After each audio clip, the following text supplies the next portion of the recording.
Eu identifico no ser humano uma ambivalência incurável. Porque se por um lado nós somos e reconhecemos a nossa condição animal, de um corpo que sua, que sangra, que adoece, que envelhece, que morre, o nosso corpo vai falindo aos poucos, né, se a gente viver o suficiente para que isso aconteça. Isso é inegável. Sabemos que um dia morreremos e aqueles que a gente ama também. Mas por outro lado, a gente carrega algo inominável e indiscutível, que está presente no artista que compõe, que está presente no cientista que quer saber, no filósofo que pergunta, mas não só. Na dona de casa, no motorista de aplicativo, na faxineira, em todo mundo. Mas em cada um vai se projetar conforme a própria linguagem, que é um sentimento de transcendência. Transcender a finitude, transcender a mortalidade. A arte é uma expressão eloquente dessa condição, mas não somente a arte. Praticamente tudo que nós fazemos, seja o consumismo, né, seja aquele que a gente aponta, esse aí não quer saber de nada, mas está de alguma maneira tentando responder esse sentimento que talvez não seja absolutamente elaborado. Eu penso que quanto mais a gente elabora esse sentimento, essa percepção na realidade dentro da gente, mais linguagens a gente vai criando para tentar exprimi-la. Mas as linguagens nunca vão ser suficientes. As linguagens, elas têm a ver com os meus códigos, o meu vocabulário, a minha percepção, a minha experiência, mas é uma linguagem, é um apontamento. Um dos recursos que cada indivíduo potencialmente carrega, e isso é absolutamente revolucionário, é a possibilidade de ter ideias, de ter pensamentos. E o mundo é repleto desses sinais que brota em cada ser humano. A capacidade de questionar, de duvidar, de perguntar, de pensar. E a partir do pensamento construir mundos.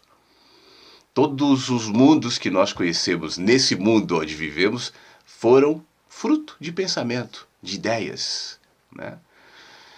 No entanto, as ideias não são interessantes para quem quer manter as coisas exatamente na linha e na ordem como são. E aí pode ser por medo, e aí pode ser para tentar manter o controle, manter o poder. E por isso cria-se um cerco em todas as ideias que apresentam algum tipo de potencial de mudar as coisas, de revolucionar. São perigosas, ideias são perigosas. Então eu vou compartilhar contigo um texto. E o link do texto eu vou publicar no meu blog, é um texto que eu escrevi esse fim de semana, e que de alguma maneira fala sobre o cerco às ideias e diz o seguinte: o cerco às ideias é um recurso de dominação. Uma ideia sem proteção é naturalmente revolucionária. Como uma árvore. Sabe aquelas árvores que, apesar de serem plantadas na calçada, vão criando raízes para fora da calçada, e às vezes os galhos da árvore vão tocando as casas do lado, às vezes a árvore arrebenta o muro, e ela cresce tanto que tem que ser podada. Ideias não podadas se parecem com essas árvores.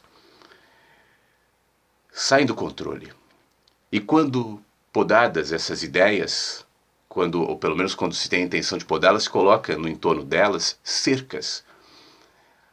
As ideias estão lá, mas nitidamente reduzidas aos limites da cerca, da estética, da moral e do aceitável por determinadas médias, as grandes árvores que viram bonsais, totalmente sob controle. Trata-se de uma questão de liberdade. É no campo das ideias que os homens semeiam a própria liberdade, pois apenas a partir do pensamento livre podemos superar a nossa evidente, inquestionável mediocridade animal. As artes, a ciência, a filosofia, as manifestações de espiritualidade, desde que abertas ao mistério, carregam em si componentes incontroláveis, pois estão diretamente ligadas ao desejo de transcendência humana.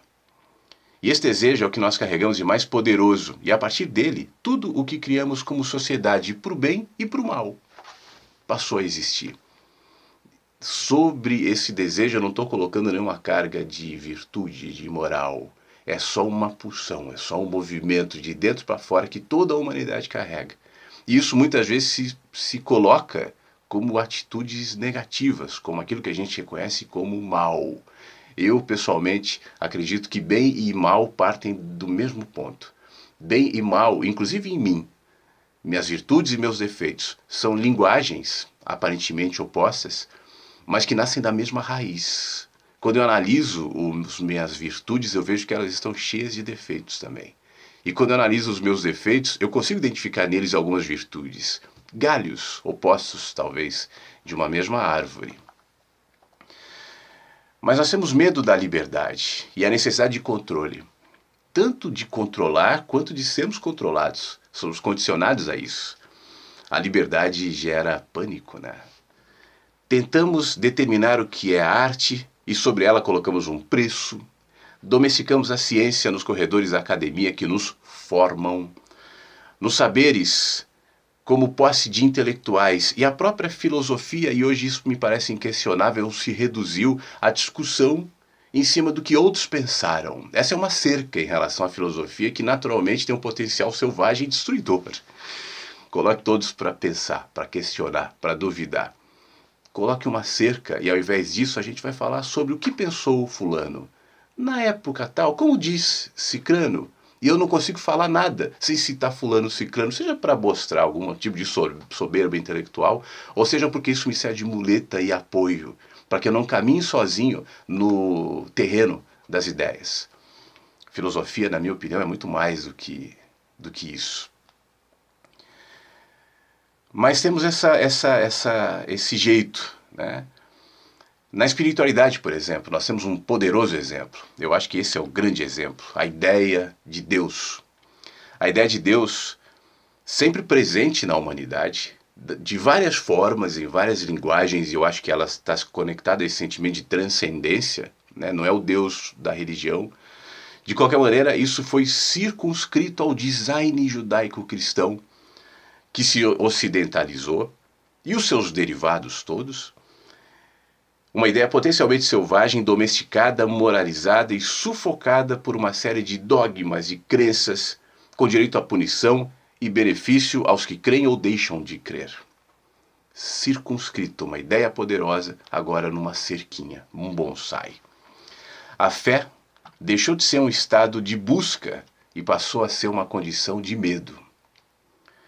Deus tornou-se uma marca e os que falam em nome dessa marca proprietários de antigas, de milenares indústrias poderosas, formatadoras de gente, enriquecedoras e acumuladoras. Manipulam o que não se pode manipular, o que é selvagem. Apropriam-se do mais poderoso anseio humano, fonte de toda a inspiração filosófica, ligado às mais profundas, às mais enraizadas, às mais presentes questões existenciais que cada um de nós carrega.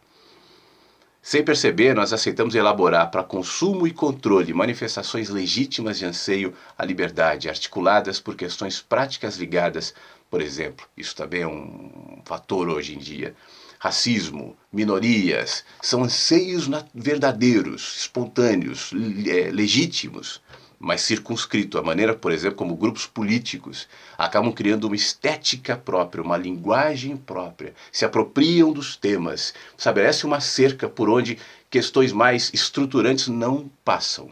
Impermeável essa cerca.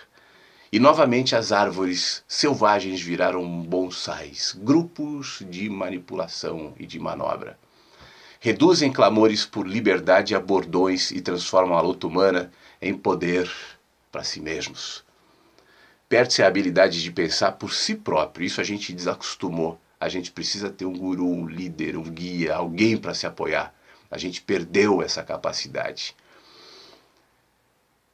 Até que só haja um tipo de pensamento, que é o pensamento de massa, manipulado por grandes líderes que pensam por nós. Ideias minguadas até estarem prontas para serem consumidas. Marcas, e aí são artistas, partidos políticos, militâncias, gurus, enfim, viram o símbolo de algo que pode passar por causas objetivamente ligadas aos discursos, mas que no fundo apontam para algo maior e presente em toda a humanidade, que é o nosso desejo de liberdade. Não é a discussão propriamente, não é a causa específica, mas tudo isso está apontando para um sentimento que cada um de nós carrega. E na sua linguagem isso pode ser cara de religião, cara de direitos sociais, cara de sei lá do quê. Mas no fundo é o ser humano sempre clamando por liberdade. E sempre esse clamor por liberdade sendo circunscrito, como eu disse há pouco, pelas cerquinhas da linguagem, da moral, do totalitarismo que impede a árvore de ser o que é. Desejamos transcender o casulo do corpo e das ideias há milhares de anos. Nós desenvolvemos linguagens que em parte possam ilustrar e quem sabe nos oferecer algum tipo de conforto. E cada um encontra a sua própria linguagem para isso. A nossa busca começa no seio da mãe. E passa pelos amores e pelas paixões e pelos nossos vazios que não se cansam de buscar algum sentido. O horizonte que nunca chega, mas que nos estimula a caminhar. Para terminar, o que eu estou dizendo aqui, para concluir, enfim, é que todos nós portamos algo inominável e incontrolável. Isso pode se expressar de bilhões de maneiras, além das maneiras permitidas. Cada um de nós, em nossas buscas, em nossos encontros e em nossos desencontros, aquilo que a gente considera ser em nós virtude ou defeito, expressa algo que carregaremos até o fim. E que é tão precioso, e que é tão lindo, e ao mesmo tempo, como eu disse no começo do vídeo, é tão ambivalente com essa condição animal, que indiscutivelmente todos nós portamos. Que cada um descubra essa linguagem e se expresse de maneira simples, cotidiana, despretensiosa, humilde, aquilo que porta de mais bonito.